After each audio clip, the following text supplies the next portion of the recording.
Ang mga kongresista tila nasasanay na diktahan ang Senado kaugnay sa gusto nilang mangyari sa impeachment. Pwes kung trabaho ng ilang mambabatas na maging sunod-sunuran kay Speaker Romualdez na gusto klaro itong impeachment na ito, hindi namin trabaho yan sa Senado. Hindi ko rin trabaho yan bilang tagapangulot ng Senado.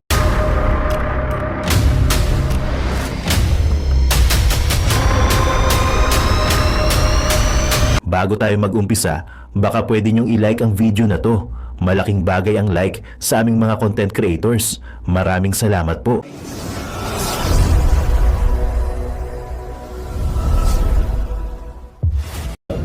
Nakakabahala na ang paulit-ulit na antala sa proseso ng impeachment trial. Buwan na ang binibilang natin. Sobra-sobra na ang paghihintay ng mga Pilipino. Let us all hope this is the last delay. While I support my colleagues in our shared sense of urgency in passing important legislation in the last days of the 19th Congress, including the landmark anti-POGO bill, we cannot postpone our constitutional obligations any longer. Any further delays in commencing the trial against Vice President Duterte would violate the Constitution, which clearly states that the Senate must forthwith proceed with an impeachment trial. Hindi kapag ready na, hindi kapag convenient, kundi shall forthwith proceed. Huwag naman sana yang baliwalain. The Supreme Court has also previously ruled that the Senate is treated as a continuing body when it comes to non-legislative functions, and those include the vital duty to sit as an impeachment court. We owe it to the Filipino people to convene as an impeachment court and begin the proceedings at the soonest possible time. Ano man ang akusasyon laban kay Vice President Duterte, karapatan ng taong bayan na malaman at mahimay ang mga ito sa pamamagitan ng isang transparent na impeachment trial. Dapat harapin na ng Senado ang lahat ng ito sa lalong madaling panahon.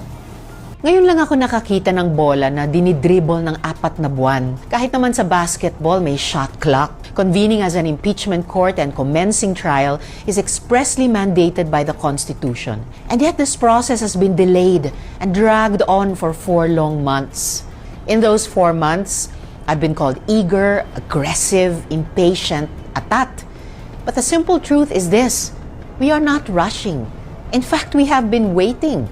The Filipino people are waiting, and we believe 4 months is more than enough. These delays are no longer procedural. They are obstructions, dressed up as protocol. The impeachment process is a crucial means of demanding accountability exclusively entrusted by the people to the Senate. Hindi ko yan balak talikuran. It's time to follow the rules and start the process forthwith. Enough games. Time to move. Go lang ng go, makikinig tayong lahat sa kanya. Siguro from the audience, one question.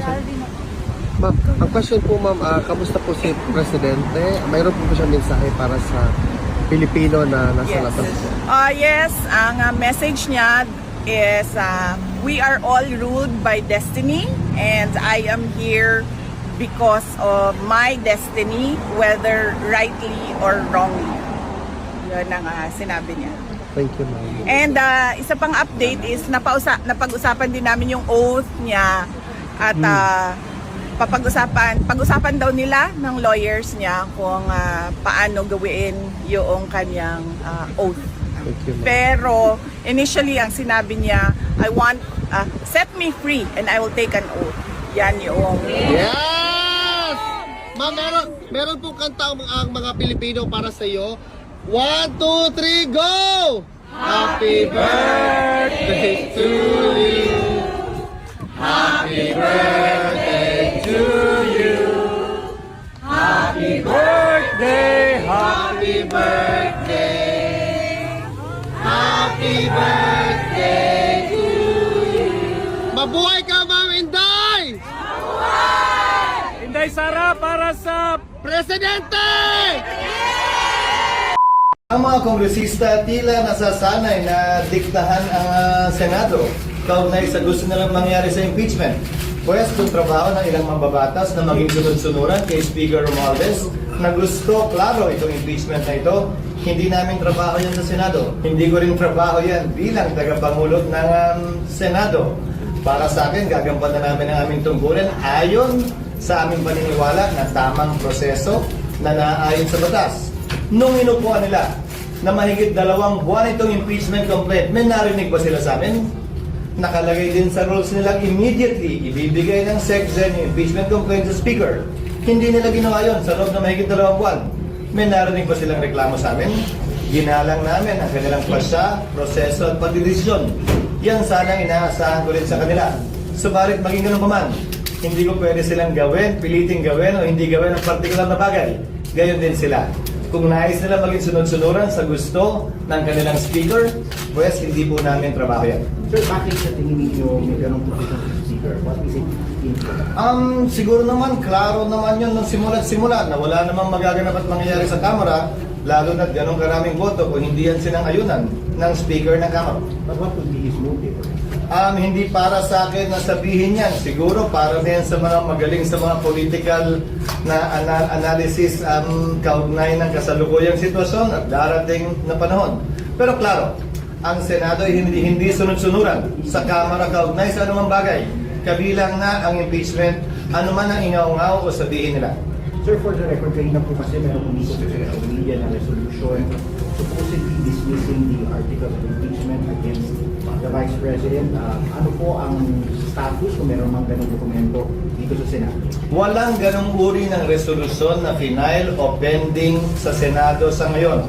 Ano mang kumakalat na resolusyon na wala namang author na pinakita lamang din sa akin ng media ay ika nga mere scrap of paper unless may mag-file niyan, unless may mag-author niyan, unless pagdebatihan niyan, at unless pagbotohan niyan. As of last night, even this morning, tinanong ko dahil sa mga katanungan ng media, wala pong ganyang uri o parehong resolusyon na i-final o inihain sa Senado sa ngayon. Kaya wala kaming aaksyon resolusyon pareho o kaugnay o malapit sa lumalabas ngayon. Sir, pero marami pa namang araw bago ang end of session. Actually, may 4 na lang. Kung may mag-file, action ang banyo. Kung may magmomosyon, na-aksyonan yan, pagdedebatihan yan at pagbobotohan. Pero kung walang mag-file, wala kaming aaksyonan. Sinabi ko na yan dati. The Senate is a deliberative body whose plenary is supreme. Ano mang ginagawa namin, pinapadaan sa botohan.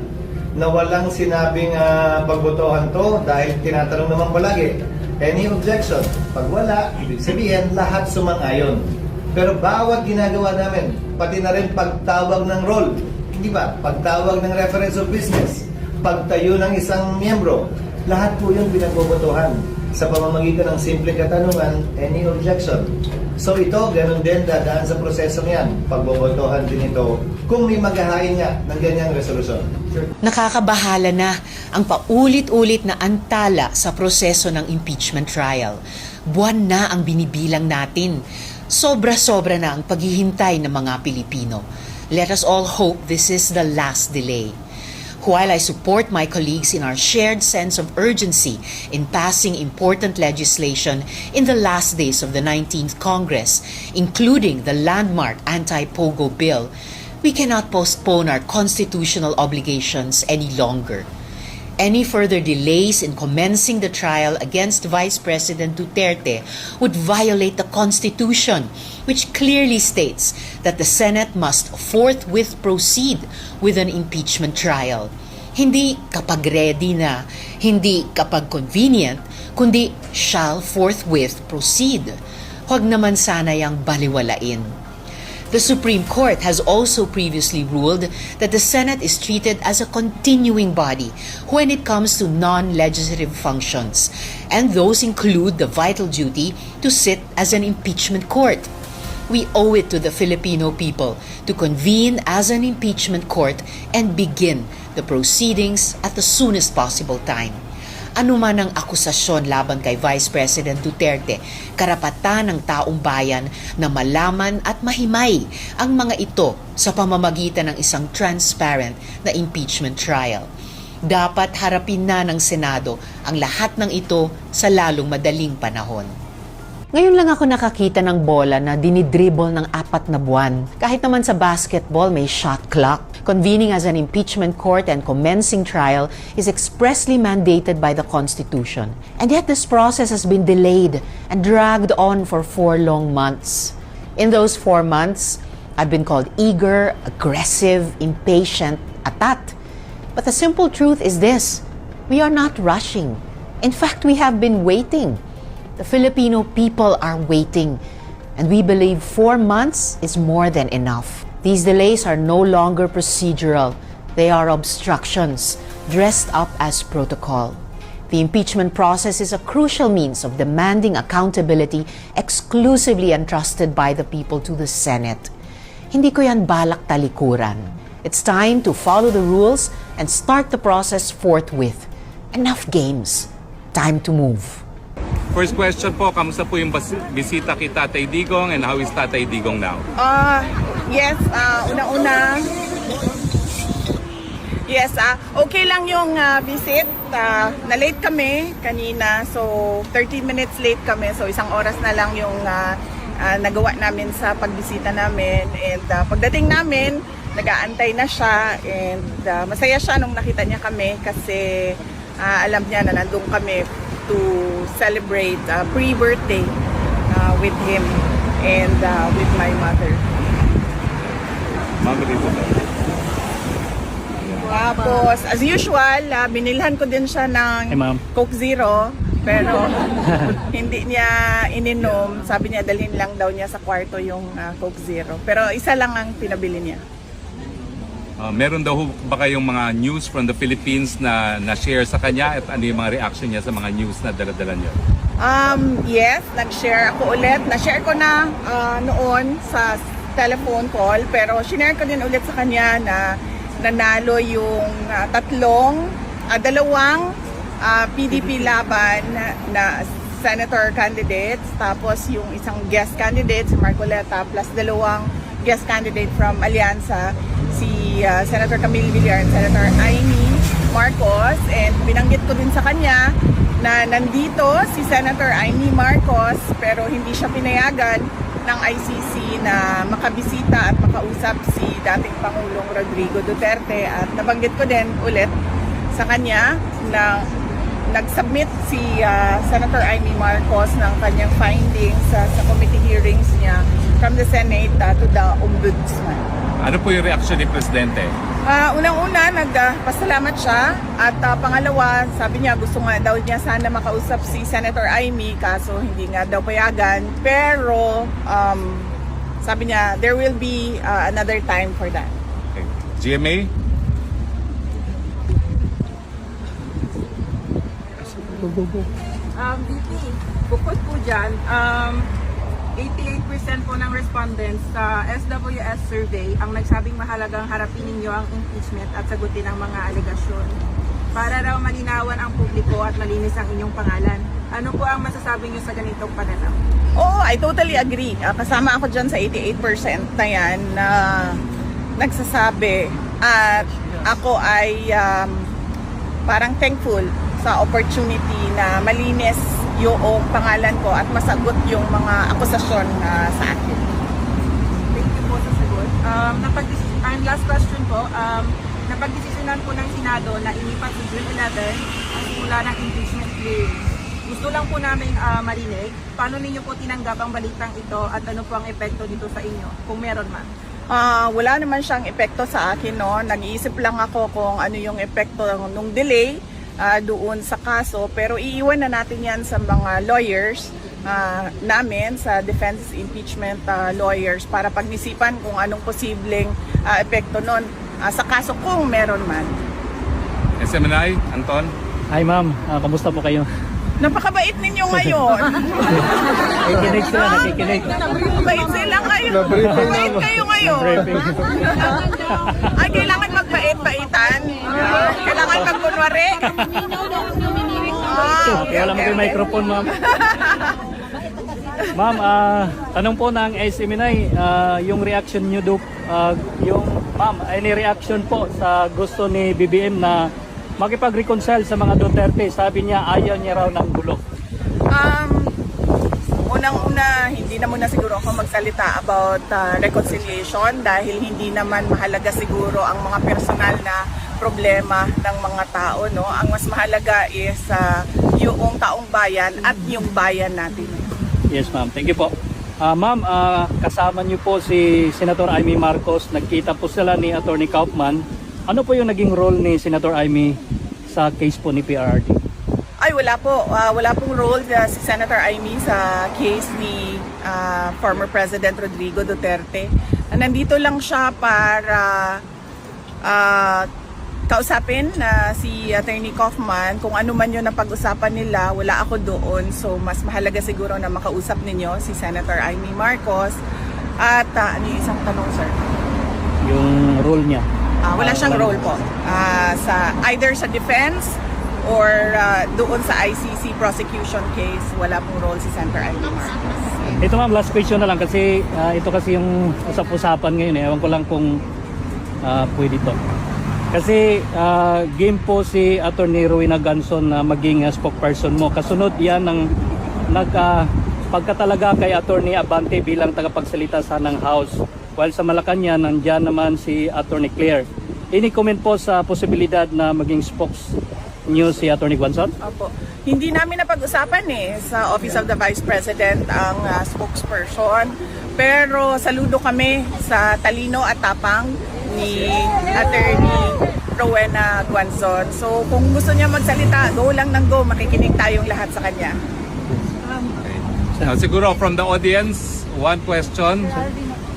Ma'am, ang question po ma'am, kamusta po si Presidente? Mayroon po ba siyang mensahe para sa Pilipino na nasa labas? Yes, ang message niya is we are all ruled by destiny and I am here because of my destiny, whether rightly or wrongly. Yun ang sinabi niya. Thank you, ma'am. And isa pang update is napag-usapan din namin yung oath niya at pag-usapan daw nila ng lawyers niya kung paano gawin yung kanyang oath.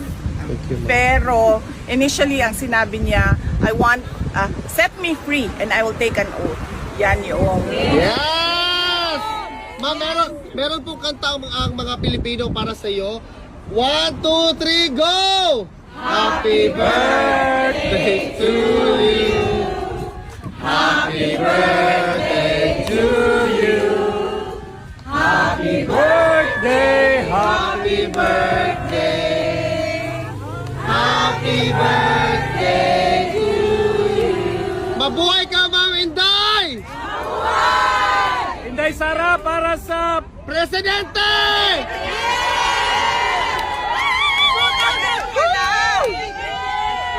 Mabuhay ka, ma'am. Mabait sila. Mabait talaga kayo ngayon. Ma'am, last reaction. Nagtataka ako. Bakit ang sobrang formal ninyo ngayon. Na-briefing naman.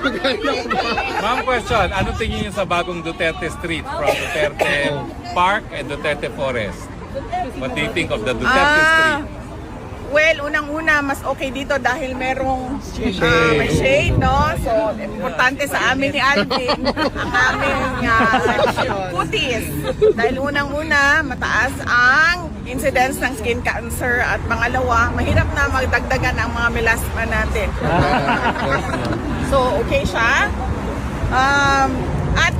Mas palagay ko lang, maganda din siya dahil nakikita siya ng mga dumadaan na mga sasakyan. So, meron tayong increased awareness. Yes. Kasi doon, konti lang ang dumadaan na sasakyan at hindi nakikita by the street yung ginagawa.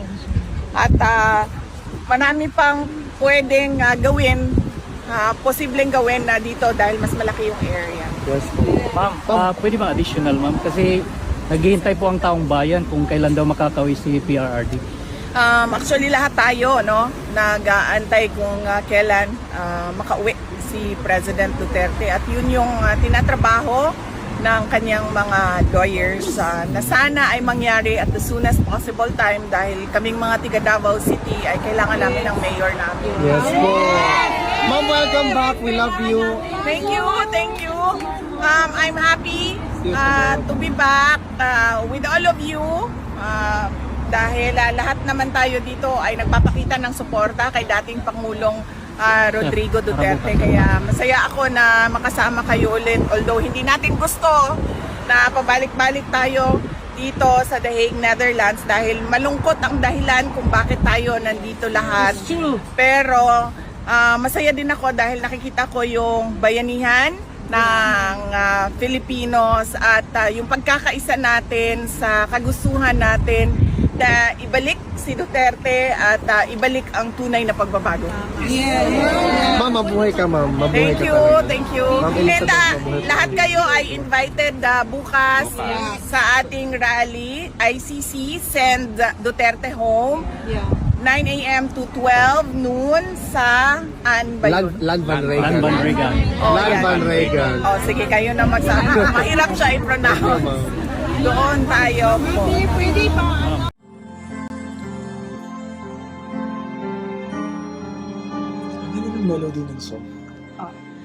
Ang bayan ko'y pinagpala pagkat sa amin pinigay ang isang biyaya na mag-aahon sa hirap at dilim ng kahapon at sa bawat Pilipino'y magtatanggol sa bayan ko dating laganap pang-api at dusa sa aming mga mahihirap ngunit ikaw ay dumating sagot sa aming mga dalangin muli kaming babangon mabuhay ka Tatay Digong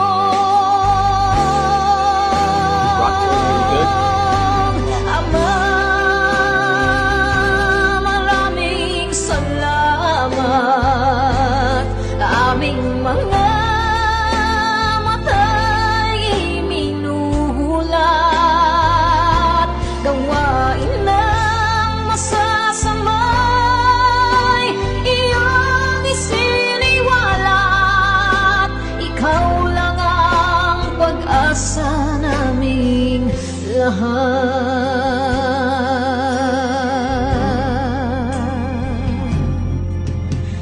Very ayan ko. Pinamatan niya ako, umiyak ako. Pilipinas muling makikilala at itataas katahimika'y maghahari sa ating puso'y mamamayani mga ngiti sa labi di mapapawi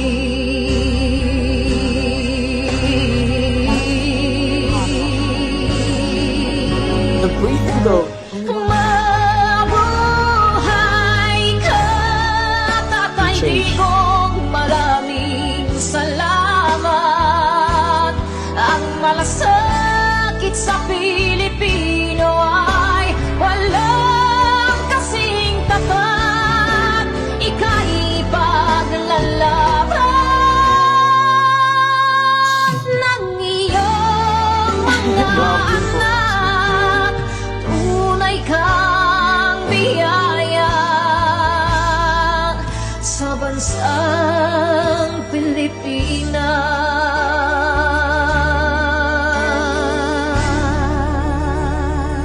Haba.